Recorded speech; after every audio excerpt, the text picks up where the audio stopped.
This is not a bad reading though, which is really good. Underlying energy is the Ace of Wands. Underneath that is the Ace of Swords. So this is a new beginning. This is action and this is mindset. I like that. But underneath that was stress. Look at that. What is going on? Why is there stress? What are you feeling? But yeah. Whoa, somebody is not saying what they need to say, because the King of Cups don't say nothing really. Like, he's in his feelings. He can be super romantic and he can't communicate, but when there's something crossing him, that's the Seven of Swords. There's a risk that needs to be taken here, jumping outside that comfort zone, but there's a lot of avoidance of it. Somebody may be stifling their emotions here. Maybe they know what they love and they're just trying to deny who they love, because honestly it requires them to take a risk to go ahead and, you know, make it happen. Okay, it's very interesting. But yeah, this is talking about a new beginning, a very passionate new beginning, and it has to do with what what someone wants, or how what someone feels. Someone feels intense stuff. The King of Cups is quite the master of emotions. He can control how he feels at any moment, at any given time.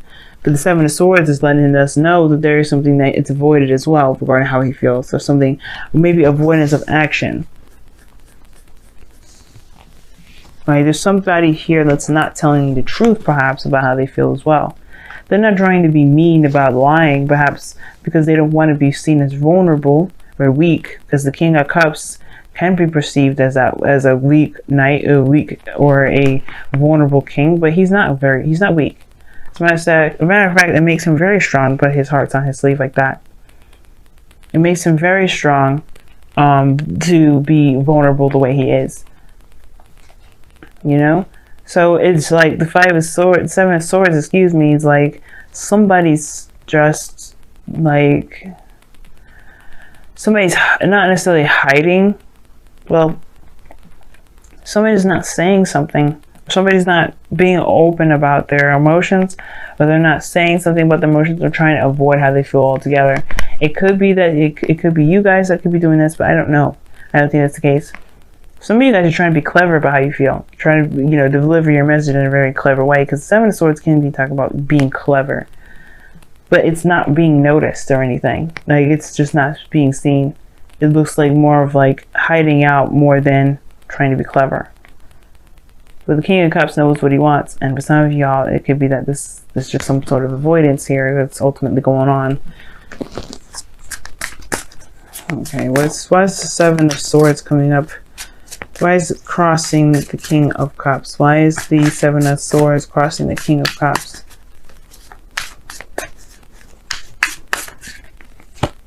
The Queen of Cups. You guys are somebody is avoiding the Queen of Cups. This King of Cups is in love with this person, but they're avoiding them. Obviously because of this situation here in the future, in the outcome. Oh no. King of Cups knows what he wants, is deeply in love, but in denial because it has to do with the Queen of Cups. The person that he's in, that's obviously a great distance away, because you got the world here. And they feel some way about them, but they think they may have lied to the Queen of Cups. Now I don't even go there with the lying stuff, because I don't see no Queen of Swords. I don't see no High Priestess of the Moon, because that would have been lies and secrets and deception and stuff like that. And the Seven of Swords itself can mean deception in a way, or denial. Somebody is denying themselves the love that they want because of the Queen. Well, not because of the Queen of Swords, Queen of Cups. They are just too madly in love. Maybe they're just, the feelings get too intense. Because I'm trying to figure out why the hell this person would even want to avoid their lover, their loved one, the person that matches their suit. Like, what's going on? Now in the past, you have the world, excuse me. So there has been a successful completion or completing of a cycle here. Something ended in a very positive sense. Now for some of y'all, this is, maybe it may not have felt the greatest, but it has its rewards to it. The world, excuse me, will always have its reward to it. Okay? And I feel like something may have completed its cycle. But then you have in the present here the Ten of Pentacles. So we have another completion, another 10. And this is also talking about commitment. This is talking about stability, support, security, legacy, marriage, family, generations. You know, this is a really good card. Some of you guys may be focusing a lot on the family, or focusing a lot on your family life at the moment, or building a legacy altogether. Ten of Pentacles means that you have in some way, have that, you have this, right? But then you go back to work in the future. Just like, like you're just like, yeah, okay, so I have this already, but maybe there's a little bit more stuff I need to do. The focus shifts right back to more practical thinking. So it's obvious that there is some sort of avoidance here about regarding this person that you are in love with. Perhaps you don't know if you feel like, I don't know, maybe you want to build like a fortress for this person or something like that, but you do realize that you have to say how you feel in order for them to want to even accept you in their life, right? Like, you can't lavish them with goodies and then expect them to want to be with you. I'm not saying that's what you're doing, Capricorn, but be mindful that if that is what you're doing, you have to come out of their shell and say what you need to say regarding how you feel, because it's not going to matter. Because your goal and ambition is the Page of Pentacles. That's great and all, offering somebody long-term commitment, stability, support, and security, even being, showing that you're a provider and showing that, that beautiful coin. But it doesn't mean anything if the person here is just in their fields. If the Queen of Cups is somebody, is how you feel about somebody, then you're in love with them for who they are. You're not in love with them for what they can give you. You're connected to them emotionally, and that means that person in turn is possibly in the same boat. They are connected to you emotionally. They're not connected to the physical aspects of the world. They're not connected to these earthly desires that that show stability in the physical world. It's a spiritual connection between the King and Queen of Cups. And that's the thing. There may be a denial about the fact that there is a spiritual connection. And no matter how hard you work, no matter how much you do, it's not going to feel like it's going to be enough, because this person exceeds physical matter. Like, this person's connection with you is intense, and it feels that way. It feels that way. The Page of Pentacles doesn't necessarily have to mean that you lavish someone with gifts either. It could just also indicate that you offer somebody long-term commitment, or they offer you long-term commitment, an offer of something that can actually last a long time. And I feel like that's the potential for this relationship too. I think you guys can get there, but you're not going to be able to do that if you focus on your practical matter. You're not going to be able to figure that out, or You're not going to be able to make anything of the relationship if it's constantly avoided and focused on dough making and legacy creating. Like, you have your career and everything that you got to deal with. That's cool. That's fine. But the moment you start avoiding it, or using your career and your work as a reasons to escape, or to escape your emotions and how you feel, it's just not going to go anywhere. And I feel like that's the thing with the Ace of Wands. It's like, the time is coming where you're going to want to say something to this person. I don't know if I'm tapping on my necklace is tapping on something, but you know what I mean? Like, I feel like you want to take a risk with this person. You're feeling really, really, really close to committing to this person right now. But it's hard to do, because it puts you in a very vulnerable state. This person may be like conjunct your 7th house, which is Cancer. So there may be somebody that's very Cancerian around you, right? Or this could be that there's a Scorpio or Pisces around you. But all in all, if they're not any of those signs, this is someone you're greatly in love with, that you have a spiritual connection with, that no matter what you do, it's really hard to overcome, because the King of Cups is the master of feeling. So he will feel to the end of his days. You know what I mean? Now, the outcome is external energy is the 3 of Pentacles. Well, you guys are planning for the future with a group. You're in a very stable spot already, and now you're looking to expand that. You're looking for the additional pieces, and you know that what's missing is a partner. Now, the reason why I said partner is because this could be a male or a female that you're attracted to, or you're connected to, or you feel that that you want an ideal lover, an ideal person that's in your life, that you want to be in your life. You're avoiding the relationship aspect of it, because obviously it can be very complicated, and you fall pretty hard, Capricorns. It's just true. We all do that. You probably have the hardest out of all of us, but hey, you know, I'm not judging.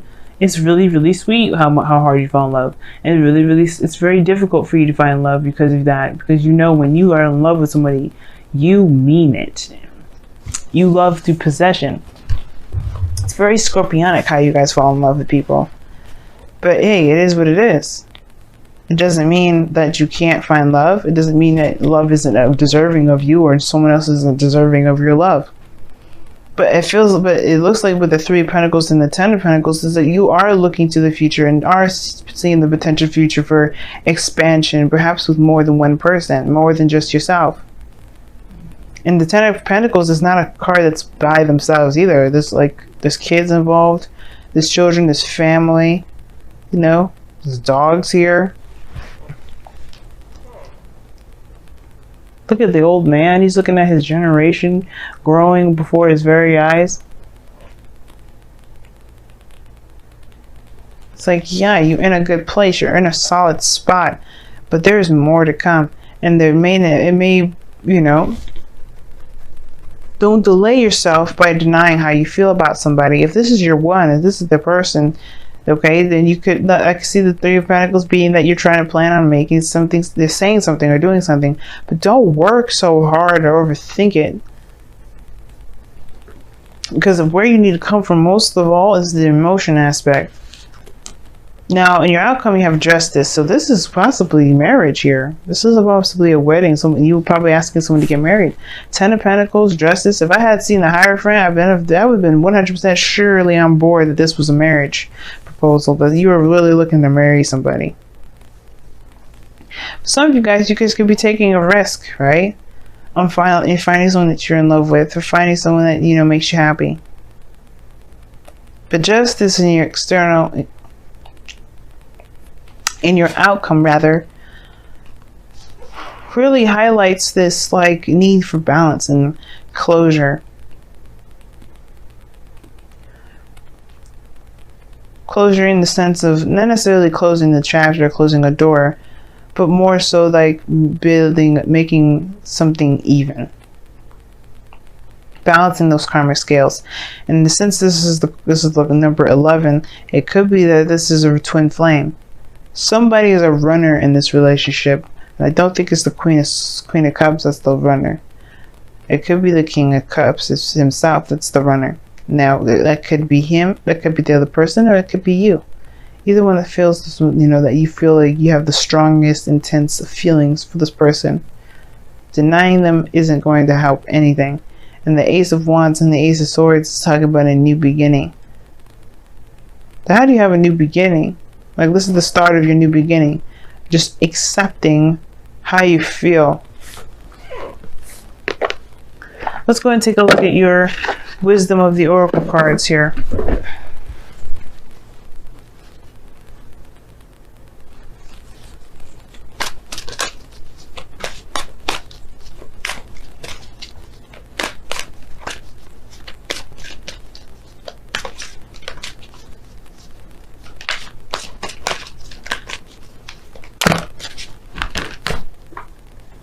Wow.